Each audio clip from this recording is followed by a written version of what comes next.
समागम को भूल गया तू। क्या किया क्या किया क्या किया रे, क्या किया क्या किया क्या किया रे। तूने जीवन गमा दिया, तूने जीवन गमा दिया, क्या किया रे। जिसे पाना था उसको तो खो दिया रे, जिसे पाना था उसको तो खो दिया रे, जिसे पाना था उसको तो खो दिया रे। क्या किया क्या किया क्या किया रे, क्या किया क्या किया रे। तूने जीवन गवा दिया, तूने जीवन गवा दिया, क्या किया रे। जिसे पाना था उसको तो खो दिया रे, जिसे पाना था उसको तो खो दिया रे, जिसे पाना था उसको तो खो दिया। अमृत को छोड़ा पिता ही शराब बने, भगवान के नाम से मुँह मोड़ लिया। अमृत को छोड़ा पिता ही शराब, भगवान के नाम से मुँह मोड़ दिया। क्या किया क्या किया क्या किया रे, क्या किया क्या किया क्या किया रे। तूने जीवन गवा दिया, तूने जीवन गवा दिया, क्या किया रे। जाना था उसको तो खो दिया रे, जिसे पाना था उसको तो खो दिया रे, जिसे पाना था उसको तो खो दिया। क्या किया क्या किया क्या किया रे, क्या किया क्या किया रे। जिसे पाना था उसको तो खो दिया, जिसे पाना था उसको तो खो दिया, जिसे पाना था उसको तो खो दिया।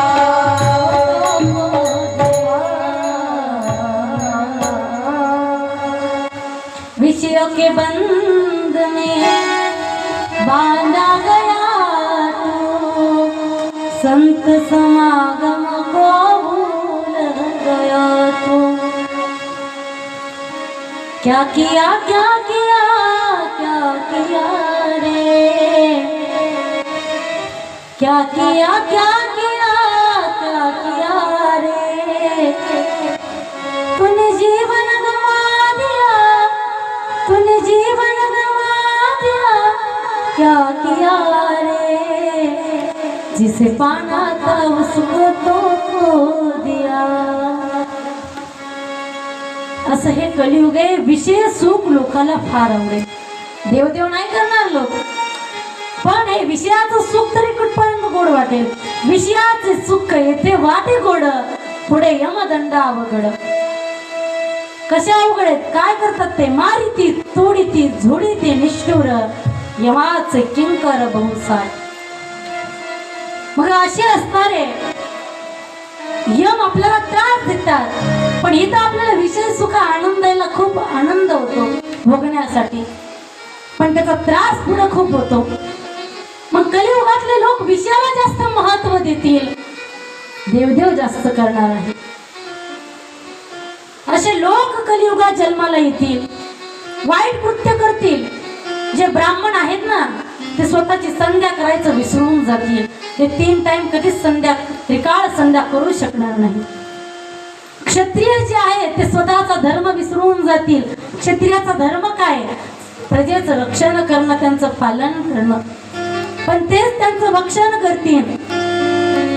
असे क्षत्रिय जन्माला येतील। शूद्र सुद्धा आपला जो धर्म आहे त्या धर्माचं पालन न करता ब्राह्मणासारखं कसं जगता येईल हे शूद्र लोक पाहतील।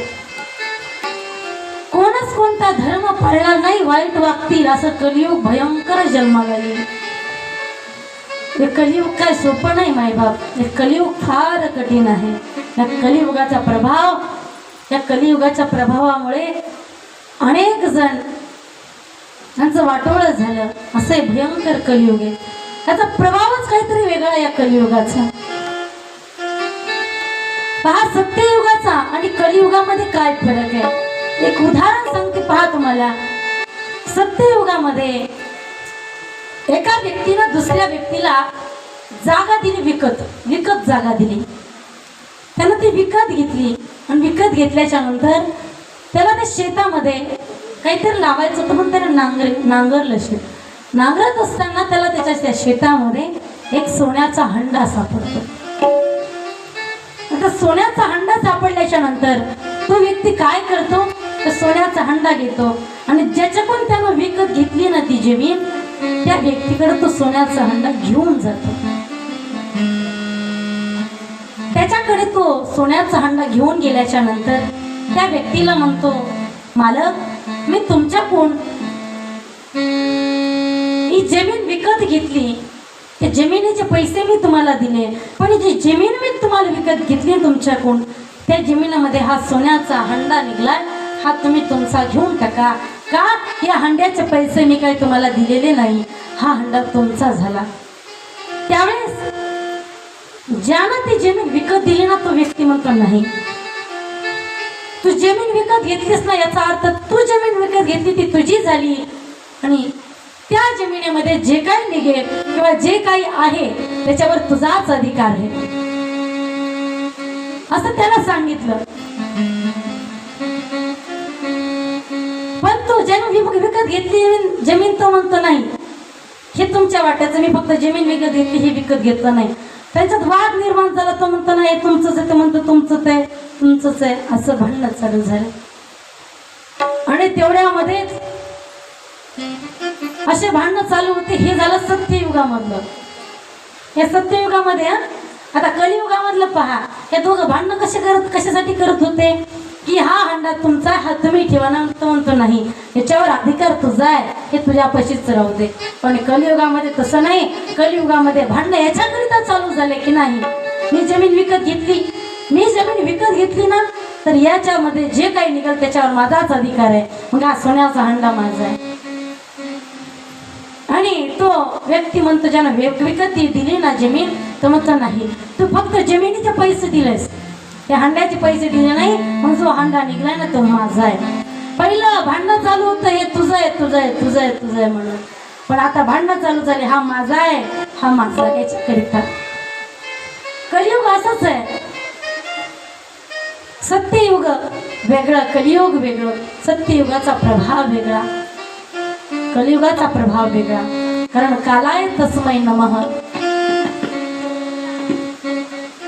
कलियुगामध्ये भांडणं स्वतःसाठी चालले होते, पण सत्ययुगामध्ये नम्र होते, तुमचंच आहे. त्रेतायुगामध्ये सुद्धा पहा ना, भरत राजा जो होता, स्वतःचा वाटा तर नाही मागितला, पण दादाच सगळं काही, अशी बुद्धी होती, असे विचार त्या काळात येत होते. पण आत्ताच्या कलियुगामध्ये आपण दुसऱ्याच्या जागेसाठी सुद्धा भांडतो. हे कलियुग आहे, हा कलियुगाचा प्रभाव आहे. मग असं भयंकर कलियुग आहे की यात पाप जास्त करतील, पुण्य कोणीच करणार नाही. पापाला जास्त महत्व दिलं जाईल, असं हे कलियुग जन्माला येईल. मग या कलियुगामध्ये किंवा या कलियुगाचा दोष जाण्याकरिता आम्हाला काहीतरी साधन सांगा, असे ते ऋषी मुनी सूतजींना म्हणतात. त्यावेळेस सूतजी त्यांना सांगतात, हे पहा ऋषींनो, हे कलियुग आहे. आता कलियुगामध्ये कलियुगाचा दोष न लागण्याकरिता तुम्हाला एकच गोष्ट करावी लागेल, ती म्हणजे तुम्हाला भगवान भोलेनाथाची कथा ऐकावी लागेल. ते कारण ते सगळ्यांपासून मुक्त आहेत. त्या मुक्त असणाऱ्या देवाची तुम्हाला कथा श्रवण करावी लागेल. असं म्हणल्याबरोबर ते म्हणाले, ठीक आहे मग करू आपण कथा श्रवण. पण एक कथा कशी आहे, शिवमहापुराण म्हणजे काय? तर शिवमहापुराण हे असं आहे, कारण पहिलं हे शिवमहापुराण कसं निर्माण झालं तर सांगितलं अगोदर हे भोलेनाथांनी स्वतःच्या मनामध्ये निर्माण केलं. शिवमहापुराण मनामध्ये निर्माण केल्याच्या नंतर त्याच्यामध्ये 100 कोटी श्लोक होते. शिवजींनी हे शिवमहापुराणाची निर्मिती केली तर 100 कोटी श्लोक होते, पण एवढे श्लोक कोण वाचणार? म्हणून त्याच्यानंतर मग 1,00,000 श्लोक त्याच्यामध्ये ठेवले आणि 12 संहिता निर्माण झाल्या. त्या 12 संहिता 1,00,000 श्लोक कोण वाचणार? परत कमी केलं शिवमहापुराणामध्ये. परत कमी केल्याच्या नंतर त्याच्यामध्ये 7 संहिता आणि 24,000 श्लोक राहिले. मग हे व्यासांनी निर्माण केलं, त्याचं कमी केलं. मग त्या शिवमहापुराणामध्ये 24,000 श्लोक आणि 7 संहिता, अशा 7 प्रकारच्या 7 संहिता. त्यामध्ये आपण जे आता ऐकणार आहोत ती विद्येश्वर संहिता आहे. की या विद्येश्वर संहितेमध्ये भगवान भोलेनाथाची पूजा कशी करायची, त्याची पूजा करायची, त्याला प्रसन्न कसं करून घ्यायचं, त्याला प्राप्त करण्याकरिता काय साधन आहे, हे या विद्येश्वर संहितेमध्ये सांगितलंय. आणि पहिली जी आहे ती विद्येश्वर संहिता, दुसरी जी आहे रुद्र संहिता, तिसरी संहिता जी आहे शतरुद्र संहिता, चौथी जी आहे कोटी रुद्र संहिता, 5वी आहे उमा संहिता, 6वी आहे कैलास संहिता आणि 7वी आहे वायू संहिता. त्यामधली पहिली जी संहिता आहे विद्येश्वर संहिता. ही विद्येश्वर संहिता जी आहे ही आपण श्रवण करणार आहोत. या ग्रंथामध्ये एकूण 24,000 श्लोक आहेत. म्हणजे या 7 दिवसाच्या कथेमध्ये आपण पाहणार आहोत आजपासून की भोलेनाथाला लेकरं किती आहेत, त्यांचं चरित्र काय आहे, भोलेनाथांना उलट पान का, बेलाचं पान का अर्पण करतात, भोलेनाथाची पूजा कशी करतात, भोलेनाथांनी कोणाकोणाचा वध केला, ही अशा कथा आपण आजपासून ऐकणार. आज थोडंसं जड जाईल तुम्हाला ऐकायला, कारण अजून रुद्राक्षाचं महत्व हे जर सांगायचं म्हणलं सगळ्यांना झोप येते. आज कारण आज हे पहिल्याच दिवशी थोडंसं वेगळं असतं, कळत नाही माणसाला, पण एकदा का कथा सुरू झाल्या की मग ते आवडायला लागतं. पण हे कळत नाही, पण लक्ष दिलं पाहिजे. जेवढं लक्ष द्या तेवढं तुम्हाला जास्त कळेल. मग सांगितलंय जे कोणी हे पुराण ऐकेल तो जीवनमुक्त होईल. जीवनमुक्त म्हणजे काय? जो जीवन जगत असताना मुक्त होणे त्याला जीवनमुक्त म्हणतात. जीवन जगता जगता मुक्त होणे. मग हे शिवमहापुराण श्रवण केल्याच्या नंतर जीवनमुक्त होतो. मग ही कथा आम्हाला सांगा. मग सुताची सुरुवातीपासून सांगतात. सांगू लागले या सृष्टीचा प्रलय झाला. प्रलय झाल्याच्या नंतर 6 ऋषी एकत्र आले. 6 कुळातले 6 ऋषी एकत्र आले. लक्ष द्या, थोडंसं किचकटायला लक्ष द्या, कळेल तुम्हाला. हे पहा, 6 कुळातले ऋषी एकत्र आले आणि भांडणं करायला लागले. आपसात भांडणं करतात का, मी श्रेष्ठ, मी श्रेष्ठ, मी श्रेष्ठ. पण हे 6 ऋषी म्हणजे दुसरं तिसरं कुणी नसून हे 6 ऋषी म्हणजे हे 6 शास्त्र आहेत. हे 6 शास्त्र भांडणं करतात की नाही, अगोदर सृष्टी निर्माण झाली मग परमात्मा निर्माण झाला. कोण म्हणतं नाही, अगोदर देव प्रकट झाला मग सृष्टी प्रकट झाली. कोण म्हणतं असे चालू होते, त्यांचे भांडणं चालू होते. खूप भांडणं करत होते. काही केल्यानं वाद थांबेना. मग काय करायचं, भयंकर असा वाद निर्माण झाला. मग हे जे 6 ऋषी आहेत ना ते ब्रह्मदेवाकडे गेले. ब्रह्मदेवाकडे गेले आणि ब्रह्मदेवाला सांगितलं काय करावं, आम्हाला कळेना नेमकं सृष्टी निर्माण कशी झाली, सृष्टी अगोदर काय परमात्मा अगोदर, काहीच कळेना. ही सृष्टी खरी आहे की नाही, कारण म्हणतात ते सगळं संसार खोटा आहे, परमात्मा एक सत्य आहे. पण हा खोटा आहे संसार, तर मग दिसतो कस काय, आम्हाला काहीच कळेना. यांची भांडणं चालू झाले. ब्रह्मदेव म्हणले तुम्ही भांडणं करू नका, हे पहा तुम्ही ज्यानं ही सृष्टी निर्माण केली ना त्या भोलेनाथ, ते परमतत्व, त्या परमतत्वाला तुम्ही जाणा. त्या परमतत्वाला जाणल्याच्या नंतर तुमचे भांडणं कमी होतील आणि तुमचा वाद सुद्धा होणार नाही. याच्याकरिता तुम्ही वाद करू नका, त्या परमतत्वाला जाणण्याचा प्रयत्न करा. मग त्या जे 6 ऋषी होते त्यांना परमतत्वाला जाणण्याचं सांगितलं, जाणून घ्या. मग हे म्हणाले त्या परमतत्वाला जाणायचं कसं, ओळखायचं कसं, आणि त्यांना प्रसन्न करण्याकरिता करायचं काय, असं म्हणल्याच्या नंतर मग सांगितलं, हे पहा, त्या परमतत्वाला जाणण्याकरिता काय करा, तर तुम्ही एकच साध्य ठरवा स्वतःच, की ते परमतत्व आपल्याला मिळालं पाहिजे. मग ते परमतत्वाचं साध्य आपल्याला करायचं. आणि आपलं साध्य काय, जन्माला आल्याच्या नंतर ते भगवान आपल्याला प्राप्त झाला पाहिजे. तो भगवंत हेच साध्य जीवाचं. पण तो जीव ते साध्य विसरून गेलाय, की जन्माला येऊन माणसानं करावं काय हेच विसरला. म्हणून त्या परमतत्वाला जाणलं पाहिजे. त्याला जाणण्याची तळमळ आपल्या अंतःकरणामध्ये असली पाहिजे. आपण कोण आहोत याची जाणीव आपल्याला असली पाहिजे. मग म्हणतात की तेवढं जाणा, पण ते जाणण्याकरिता काय करायला लागेल तुम्हाला? अगोदर तुम्हाला श्रवण करावे लागेल, त्याची सेवा करावी लागेल, भक्ती करावी लागेल. आता एखाद्याची ओळख जर पटून घ्यायची असेल तर त्याच्याविषयी आपल्याला अगोदर ऐकावं तर लागेल की नाही?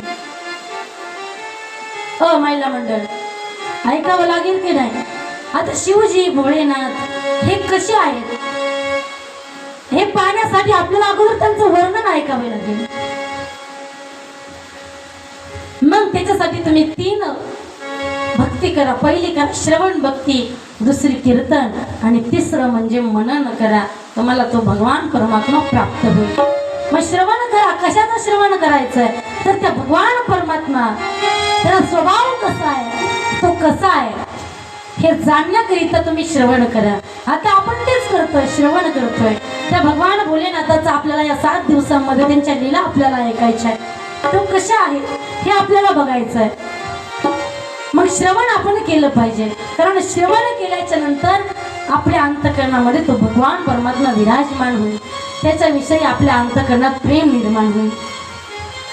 मग पहिलं सांगितलं तुम्ही श्रवण करा, दुसरी गोष्ट सांगितली तुम्ही कीर्तन करा. आता कीर्तन करणं म्हणजे आपल्या डोक्यासमोर एकच येतं, कंबर बांधून कीर्तन करणं. हे कीर्तन नाही, कीर्तन 3 प्रकारचे असतात. तर कोणकोणतं कीर्तन? एक लीला संकीर्तन, गुण संकीर्तन आणि नाम संकीर्तन, असे 3 प्रकारचे कीर्तन असतात.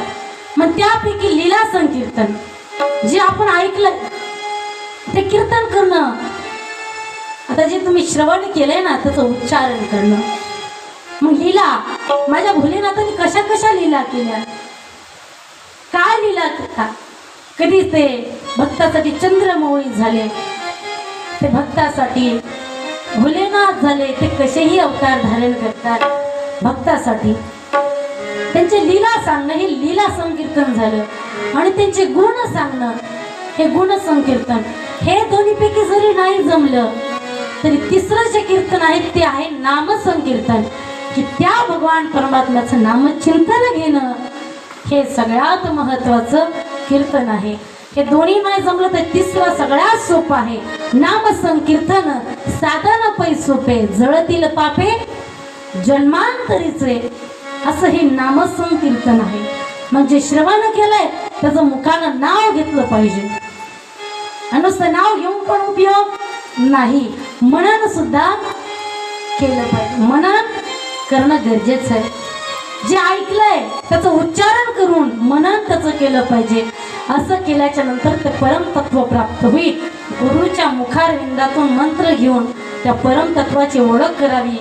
ओळख करून झाल्याच्या नंतर त्याचं कीर्तन करून मग त्याचं मनन करावं. म्हणजे ते भोलेनाथ, ते परमतत्व आपल्याला कळेल. कळताना मी काय बोलते? महिला म्हटलं डोक्यावरून चाललंय का? हा, एकदा हात वरती करा बरं. उमापती महादेव की जय.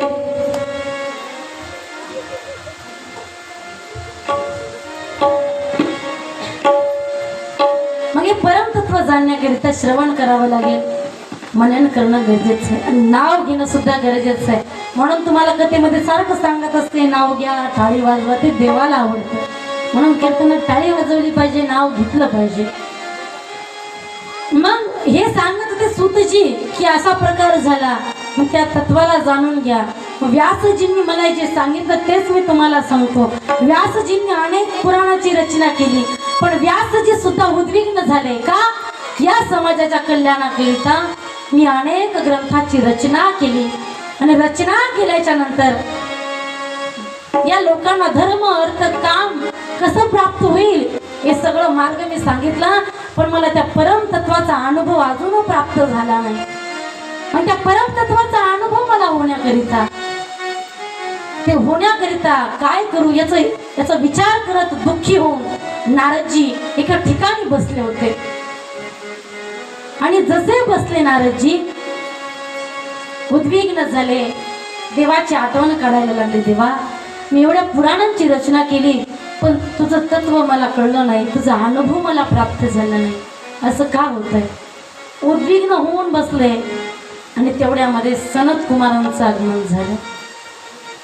सनत कुमारांनी पाहिलं, अरे ना व्यासजी असे उद्विग्न का बसले, काय झालं? व्यासजींपाशी गेले आणि सनतचे कुमार आहेत 4, त्यांनी विचारलं, व्यासजी काय झालं तुम्हाला, असं का बसलात? त्यावेळेस व्यासजी म्हणतात, ऋषी हो, मी एवढ्या पुराणांची रचना केली, 18 पुराणांची रचना केली, महाभारतासारखं ग्रंथ मी तयार केला, एवढं सगळं तयार केलं, पण त्या परम तत्वाचा अनुभव मला अजून आला नाही, काय करू मी? त्यावेळेस सनत कुमार सुद्धा सांगतात, तुम्ही त्याचं श्रवण करा, मनन करा, कीर्तन करा, म्हणजे तुम्हाला त्या परम तत्वाची जाणीव होईल. जो सांगितलं. मग सनत कुमार म्हणाले, तुझी अवस्था ही अशी झाली आहे, तशीच आमची झाली. त्यावेळेस भोलेनाथाला आमची दया आली, म्हणून भोलेनाथांनी नंदिकेश्वरांना पाठवलं. मग त्या नंदिकेश्वरांनी आमच्यापाशी येऊन त्यांनी आम्हाला ज्ञान दिलं, सांगितलं. ते परम तत्वाला जाणण्याकरिता अगोदर गुरुमुखातून मंत्र घेऊन त्याचं श्रवण करून त्याचं कीर्तन करून मनन केल्याच्या नंतर ते परम तत्वाचा अनुभव हा आपल्याला होईल. पण ते अगदी शुद्ध अंतकरणानं असलं पाहिजे, तेव्हाच ते परम तत्वाचा अनुभव आपल्याला होईल, अन्यथा ते होणार नाही, असं सांगितलं.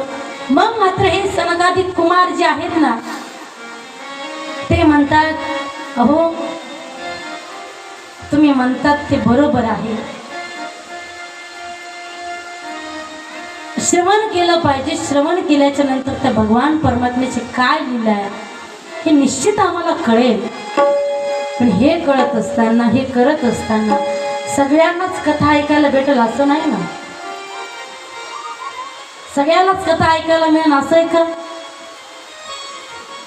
आपण भाग्यवान आहेत की आपल्या गावकऱ्यांनी एवढं सुंदर नियोजन केलं म्हणून आपण कथा ऐकू.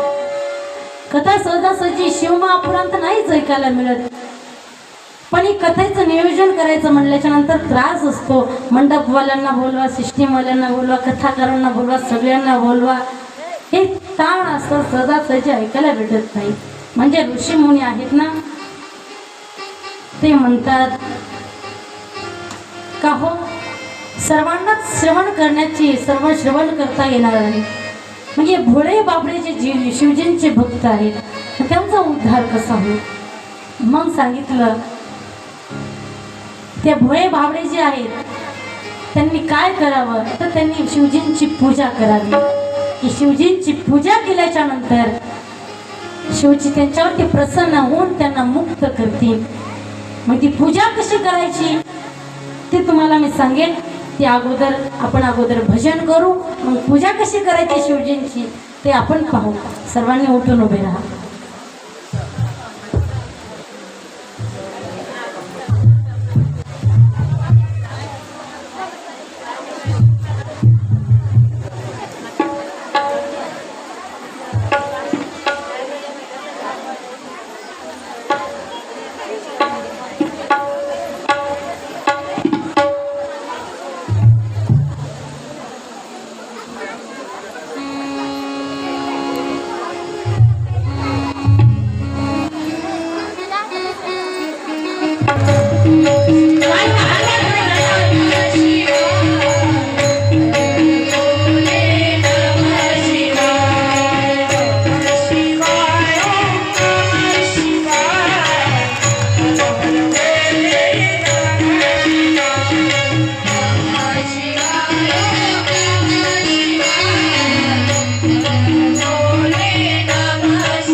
गणपती महादेव की जय. लयच लवकर जमतात महिला मंडळ.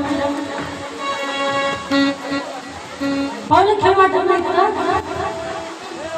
लाजतात का पप्प्याचा बाप काय म्हणेल म्हणून? लाजतच असणार आहे, घाबरता.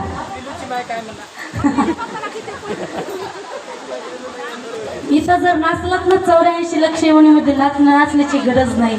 आपण नाचतो कुठं? नाचवा पुढे नाचतो.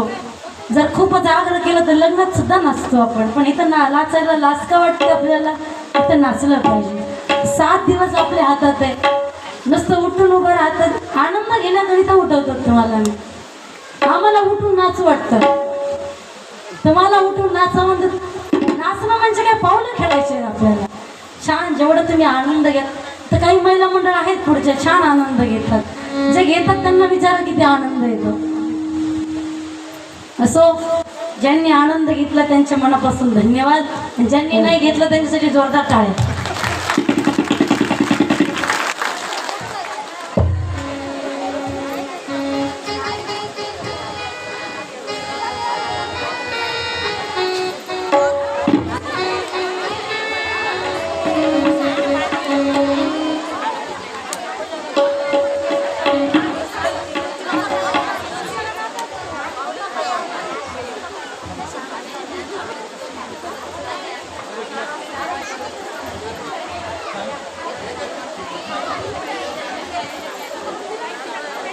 लक्ष द्या, शांत बसा महिला मंडळ. इकडे बघा, पहा. स्वतःची सर्वांना कथा सांगत होते. आता कथेकडे लक्ष द्या, इकडे लक्ष द्या. शांत बसा, मन शांत करा, आपलं एकाग्रता करा. मन सर्वांगाचे कान करून लक्ष माझ्याकडे द्या. तर तुम्हाला महत्वाचा विषय सांगणार आहे. इकडे लक्ष द्या.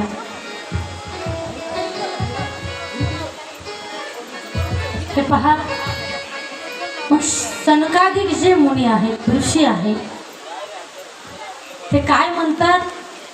तर हे भोळे भाबडे जे माणसं आहेत, त्यांना श्रवण करण्याकरिता कथाच मिळाली नाही, त्यांना ते भाग्य नाही मिळालं, तर मग त्यांचा उद्धार कसा होईल? का होणारच नाही. असं म्हणल्याच्या नंतर मग मात्र सांगितलं, उद्धार करण्याकरिता त्या शिवजींची पूजा जरी केली ना तरी ते प्रसन्न होतात. मग त्या शिवजींची पूजा कशी करायची हे सूतजींनी सर्वांना समजून सांगितलं. मग तुम्हाला पण ऐकायची पूजा कशी करायची. तर पहा, शिवजींच्या मंदिरात गेल्याच्या नंतर लक्ष द्या, हे महत्वाचं आहे. आणि हे मी जे तुम्हाला आज सांगणार आहे हे आपण शेवटच्या दिवशी करणार आहोत. शेवटच्या दिवशी जशी मी तुम्हाला आता पूजा सांगितली ना त्याच पद्धतीनं आपल्याला पूजा शेवटच्या दिवशी करायची. मग शिवजींच्या मंदिरामध्ये गेल्याच्या नंतर पहिल्यांदा आपल्याला काय करायचंय? तर दक्षिणेकडे पाठ आणि उत्तरेकडे तोंड करून बसायचं. कसं बसायचंय? दक्षिणेकडे पाठ करायची आणि उत्तरेकडं तोंड करून बसायचं. मग शिवजींची पूजा करायची. बरं, पूजा करत असताना पाणी कसं घालावं शिवलिंगावर याचं सुद्धा शास्त्र आहे. कसं घालायचं तुम्हाला मी समजून सांगते. पहा, माझ्यापाशी शिवलिंग आहे, दिसते सर्वांना? मागच्या पहिला मंडळ दिसतंय का? हे पहा, दिसतंय का सर्वांना? हात वरती करा दिसत असलं तर. हा, हे पहा, हे शिवलिंग आहे. आता इकडे उत्तर दिशा आहे, बरोबर आहे ना? ही उत्तर दिशा आहे, ही दक्षिण दिशा आहे. मग आपण कसं बसायचं? मंदिरात गेल्याच्या नंतर दक्षिणेकडे पाठ करायची आणि उत्तरेकडं आपलं मुख म्हणजे तोंड करायचं. कसं करायचं कळलं का? तर अगोदर गेल्या गेल्या तुम्हाला पहिलं समजून सांगते. हिकडची जी कड दिसते का नाही? हिकड दिसते की इकडची उजव्या बाजूची, त्या ठिकाणी गणपती बाप्पांचं वास्तव्य असतं. कळतंय ना? या ठिकाणी गणपती बाप्पांचं वास्तव्य असतं. त्याच्यानंतर ही डावी बाजू जी आहे, डावीकड ही जी आहे, या ठिकाणी कार्तिकजींचं वास्तव्य असतं. त्या ठिकाणी कार्तिकजींचं वास्तव्य. आणि मध्ये जे आहे ना, जिथून आपण जल अर्पण करतो, जल ज्या ठिकाणी खाली प्रवाहित होतं ना, ते मध्य भाग, तिथे अशोक सुंदरीचं वास्तव्य असतं. त्या ठिकाणी अशोक सुंदरीचं वास्तव्य आहे. आणि मागची जी कड दिसते का नाही, दिसते ना सर्वांना, ही निर्गुण पार्वती असते. आणि या ठिकाणी भोलेनाथांचं वास्तव्य असतं. हे जे पुढचं आहे, या ठिकाणी 33 कोटी देवांचं वास्तव्य असतं. आता तुम्हाला कळालं ना कोण कुठं असतं? कळालं का? कुसमोर सांगा जरा, कळालं का नाही? जरा जोरात. लेकरच हा म्हणायला लागले, महिला मंडळाचं काहीच कळणार. कळालं का? म्हणजे हे पा कसं पाणी घालायचं, कुठं घालायचं ते सांगते. स्थान तर कळाले कुठं गणपती बाप्पा राहतात. शिवलिंगाच्या उजव्या बाजूला ही पहिली कटडी आहे उजवी, त्या ठिकाणी गणपती बाप्पांचं काय आहे? वास्तव्य आहे. त्या ठिकाणी गणपती बाप्पा राहतात.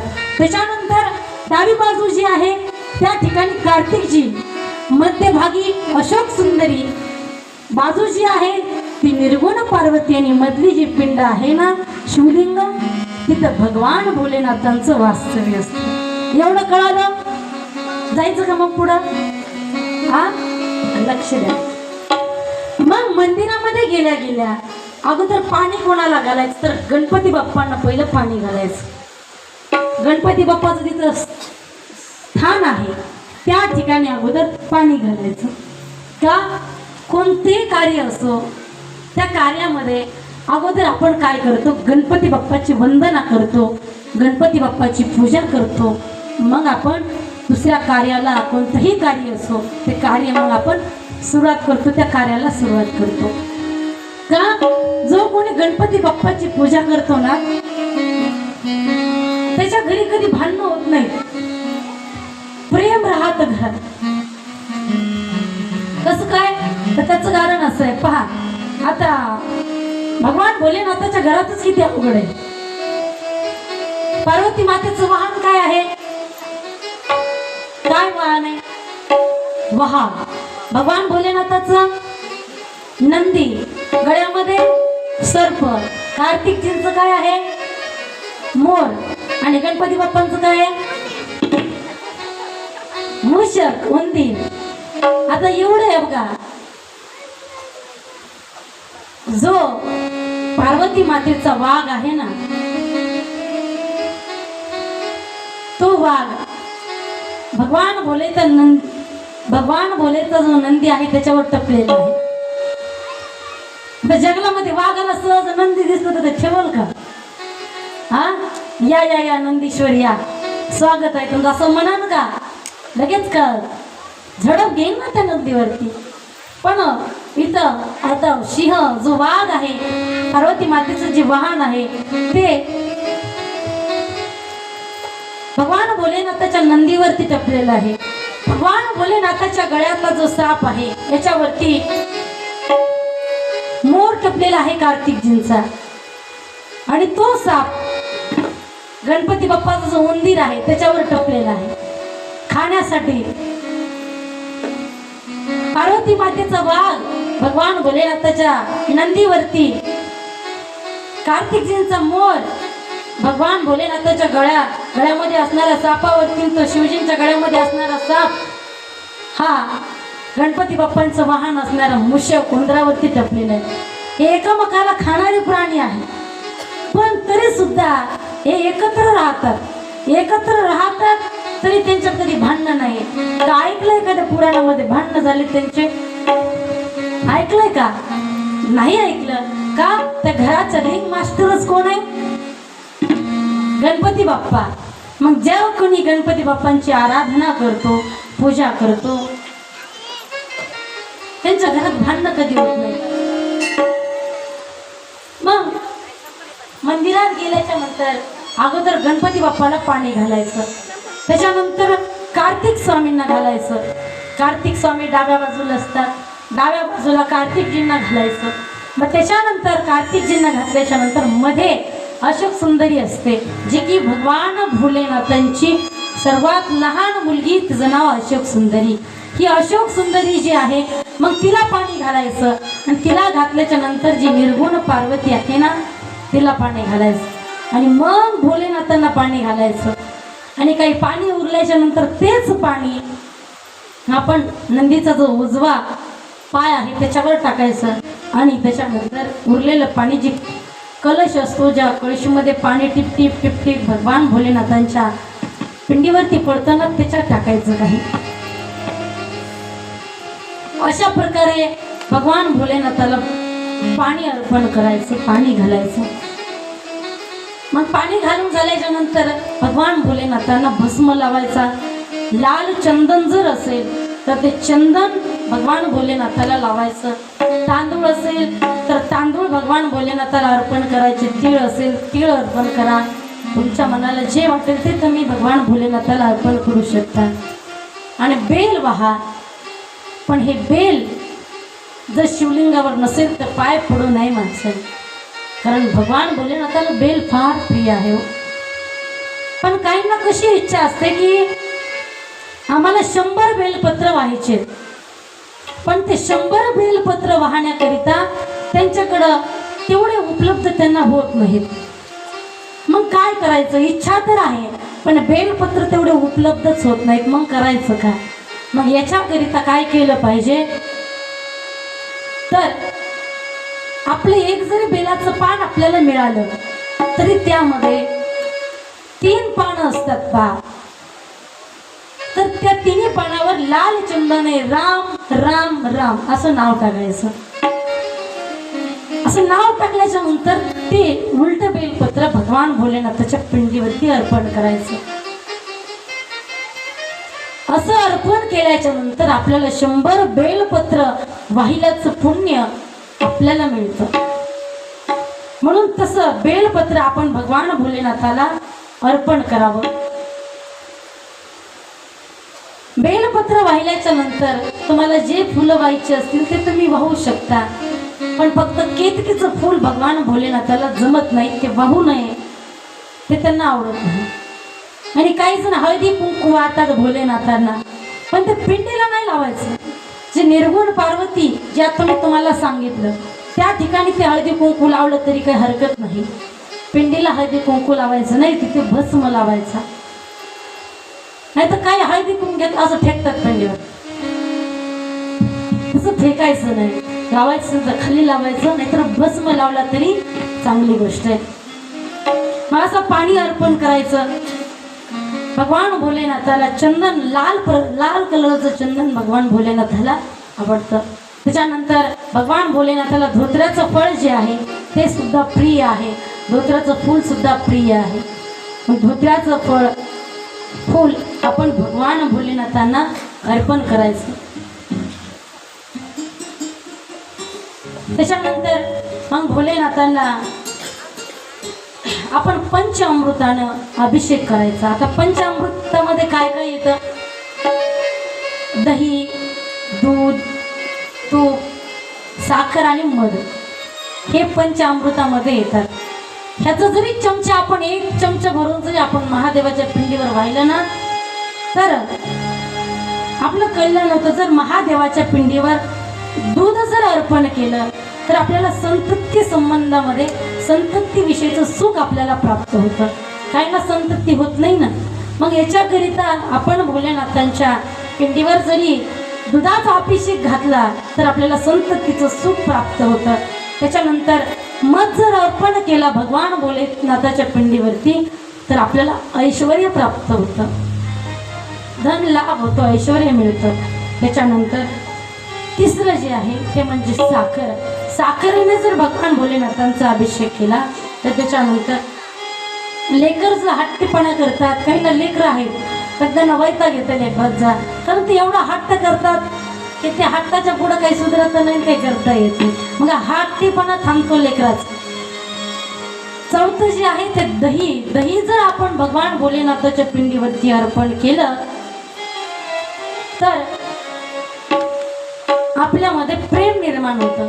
आजकाल पहा, घरामध्ये माणसं जरी असले, एक तर घरामध्ये माणसं नसतात, सगळे कुठंतरी बाहेर परदेशी शिकण्यासाठी गेलेले आहेत. पण जरी असले घरात कधी आले लई दिवसातून तरी त्यांच्यात प्रेम नसतं. जरी 4 माणसं घरात असतात ते पण 4 कोपऱ्याला असतात, 4 कोपऱ्याला असून 4 कोपऱ्याला बसतात, 4 जणांच्या हातात 4 फोन, अशा प्रकारे कुटुंब असतं. चौघच जरी असली तरी कधी नीट बोलत नाही. जरी बघितलं चुकून नजर झाली तरी ते डोळे तोंड वाकडं कर, डोळे वाकडे कर, अशी गोष्ट होते. प्रत्येक घरामध्ये आज प्रत्येक घरामध्ये काही ना कशाविषयी भांडणं चालूच आहे. खोटं आहे का खरं आहे हे जरा सांगा ना. खरं असं तर खरं आहे. सासूची सुनेची तरी भांडणं चालू आहे. त्यांचं जमत कसं होतं, सासऱ्यासोबत काहीतरी कटत नाही, ते सगळं जमत नवऱ्यासोबत भांडणं होतात, कधी ननंदसोबत भांडणं होतात, कधी जावाचे भांडणं होतात. असे भांडणं होतच असतात. भांडणं प्रत्येक घरामध्ये होतात. कधी आई बापाचे भांडणं होतात, आई लेकराचे भांडणं होतात. मग हे भांडणं न होण्याकरिता, हे भांडणं थांबण्याकरिता काय केलं पाहिजे तर आपण भगवान भोलेनाथांच्या पिंडीवरती दह्याचा अभिषेक केला पाहिजे. दह्याचा अभिषेक केल्याच्या नंतर आपल्या घरामध्ये प्रेम वाढतं, प्रेमानं सर्वजण राहतं. आणि त्याच्यानंतर तूप वाहिल्याच्या नंतर तुपानं भगवान भोलेनाथांचा अभिषेक केल्याच्या नंतर आपल्याला आरोग्य प्राप्त होतं. आज प्रत्येक घरामध्ये कोणाला तरी बीपी आहे, कोणाला शुगर आहे, काही ना काही आजार प्रत्येकाच्या घरामध्ये आहे. मग हे सगळे मिळून जर आपण घातलं, हे पंचामृत हे जर मिळून 1 चमचा जरी रोज घातलं तर हे जे काही मी तुम्हाला सांगितलंय हे सगळं आपल्याला मिळतं. आरोग्य प्राप्त होतं, संतती प्राप्त होते, ऐश्वर्य प्राप्त होतं, सुख प्राप्त होतं. हे सगळं काही आपल्याला मिळतं पंचामृताने जर भगवान भोलेनाथांचा आपण अभिषेक घातला तर. मग अशी पूजा आपण करायची. सकाळी उठून ब्रह्मचारी अवस्थेमध्ये उठल्याच्या नंतर भोलेनाथाला पाणी कसं घालावं तुम्हाला सांगितलं. पाणी घालून झाल्याच्या नंतर सगळं अर्पण भगवान परमात्म्याला करावं. फूल वगैरे तुम्हाला तर जे सांगितलं तसं करायचं. त्याच्यानंतर भगवान भोलेनाथांना गावरान तुपाचा दिवा लावायचा. दिवा लावल्याच्या नंतर भगवान भोलेनाथाला खीर खूप आवडते म्हणून खिरीचा प्रसाद भगवान भोलेनाथाला अर्पण करायचा. खीर भगवंताला खूप आवडते म्हणून खीर भगवान परमात्म्याला नैवेद्य म्हणून त्यांच्या पुढे तो अर्पण करायचा.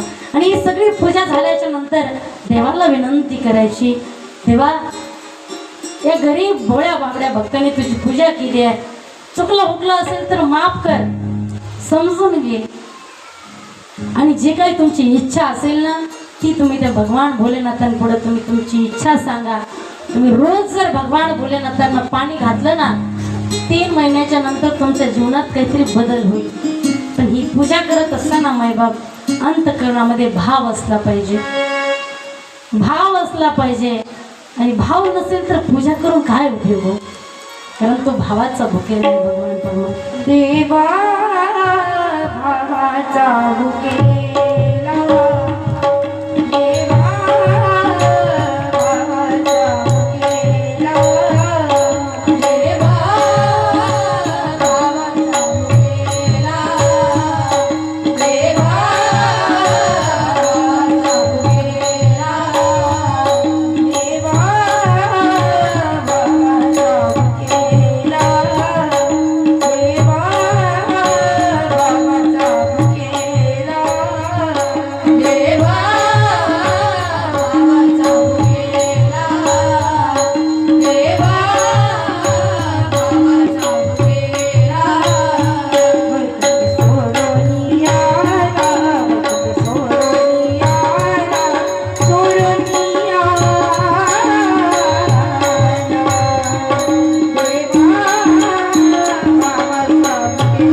भावाचा भुकेला, भाव असेल तर तो प्रसन्न होऊन जाईल.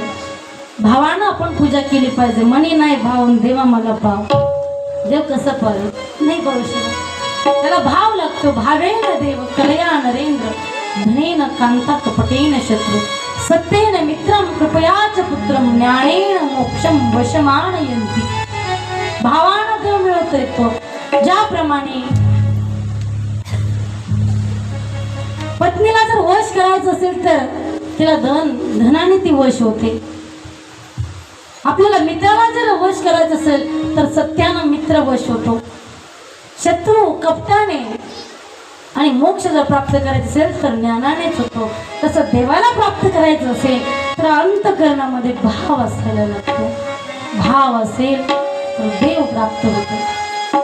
पण एक महत्वाची गोष्ट सांगायची राहिली. पहा, तुळशी वृंदावनामध्ये जर आपला महादेव असेल, महादेवाची जर पिंडी असेल तर तुळशी वृंदामध्ये ठेवू नका. किती जणीचे तुळशी वृंदावनामध्ये महादेव आहेत? नाही आहेत का कोणाचे? हा, जरी असले तरी ठेवू नका. आणि कधी पाणी जरी घातलं, महादेवाला आंघोळ घातली तर ते घातलेलं पाणी कधी तुळशी वृंदावनामध्ये टाकायचं नाही. हा, कारण हे शिवजींचा आणि तुळशी मातेचं चित्त सागर आहे म्हणून टाकायचं नाही. आणि जरी असेल तरी काही नाही, आपल्या मंदिरामध्ये नेऊन ठेवा, तुळशीमध्ये नका ठेव. आता काही ठिकाणी, बऱ्याच ठिकाणी आम्ही पाहतो तुळशी वृंदावनामध्ये महादेवाची पिंड असते. असं काही ठिकाणी असतं. तुमचं गाव हुशार आहे, तुमच्या गावात नाही. मागच्या वर्षी ऐकलं होतं वाटतं आहे ना. मग असं पूजा करायची. पूजा करत असताना अंतःकरणामध्ये भाव असला पाहिजे. कारण हा भोलेनाथ असा आहे की हा थोड्या भक्तीमध्ये, थोड्या पूजेमध्ये प्रसन्न होणारा देव आहे. एक लोटा जल सब समस्या का हल, असा असणारा हा भोलेनाथ थोड्या भक्तीमध्ये प्रसन्न होणार आहे. याला जास्त काही नको. एक तांब भरून पाणी जरी असलं आणि एक बेलपत्र जरी असलं तरी तेवढ्यात प्रसन्न होतो. एका पसा पाणी एका बिलवादळ पूजन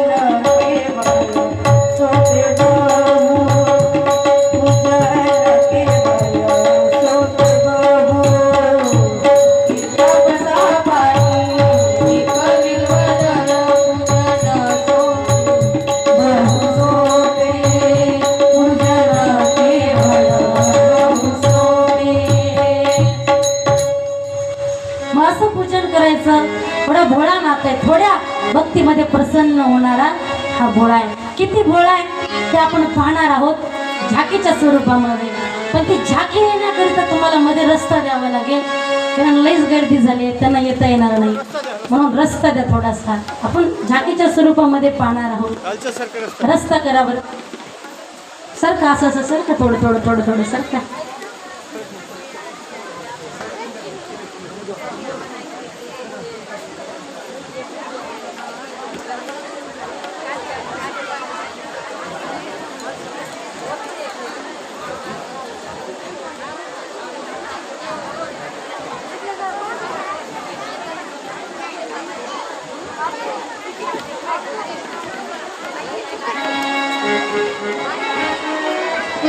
सरका सरका, थोडं थोडं असं जागा करा, थोडी थोडी. रोजच आपल्याला जागा पाहिजे मध्ये, पण जागाच पुरत नाही, त्याच्यामुळे असं बसावं लागतं. असं इकडे लक्ष द्या. आता आपल्याला झाकी बघायची, पण त्याची सुरुवात तर ऐकून घ्या. भोलेनाथ किती भोळे, किती भोळे तर आहे का. एक चोर जो असतो तो त्यानंच असं कथामध्ये ऐकलेलं असतं.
पुढे येतोय.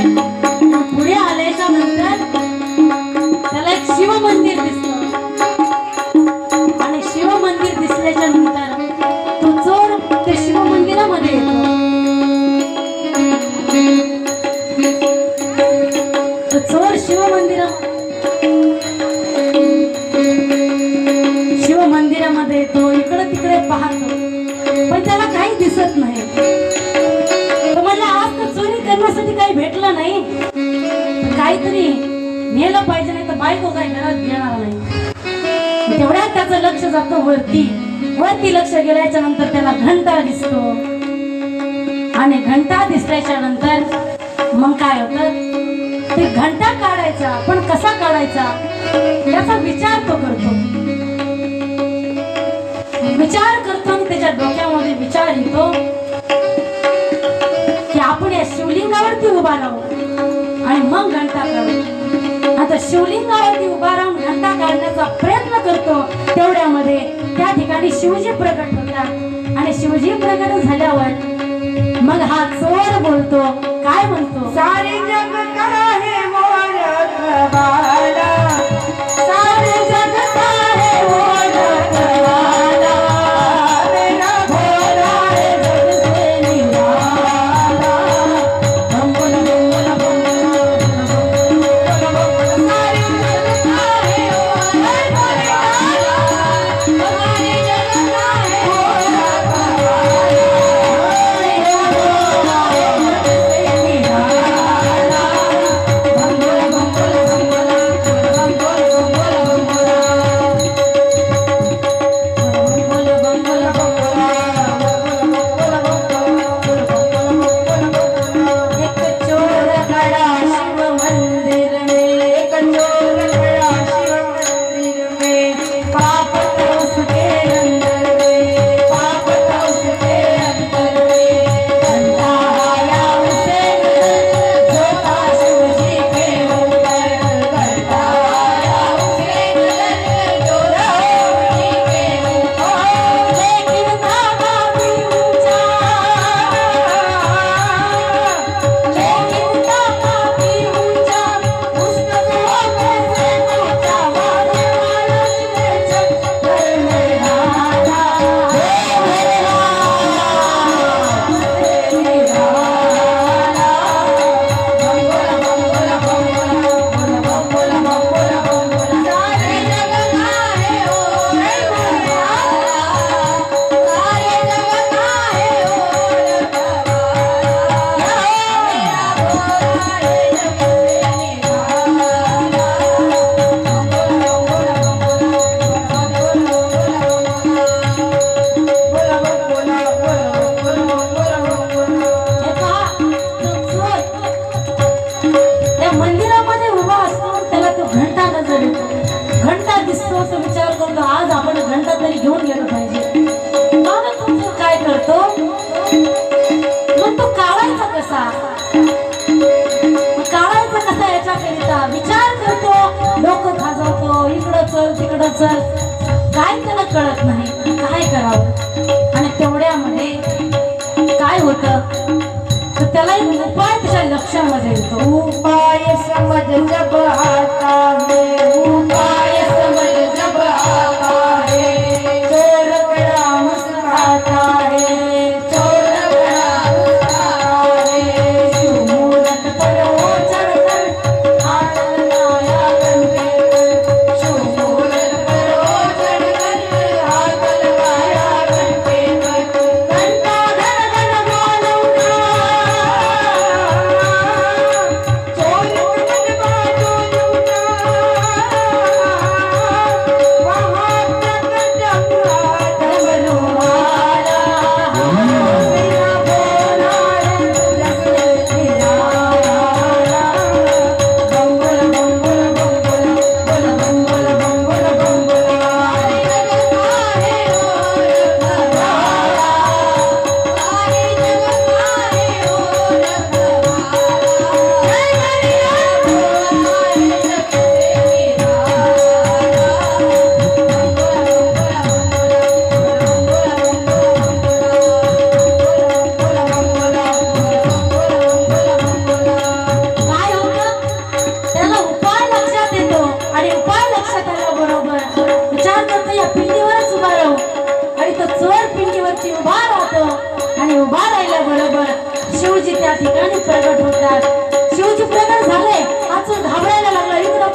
कुठे जाऊ काय करू कोण आहे घाबरायला लागला चोर आणि तेवढ्यामध्ये शिवजी म्हणतात घाबरू नको उलट तुला जे पाहिजे ते माग शिवजी म्हणतात माग माग बोले शंकर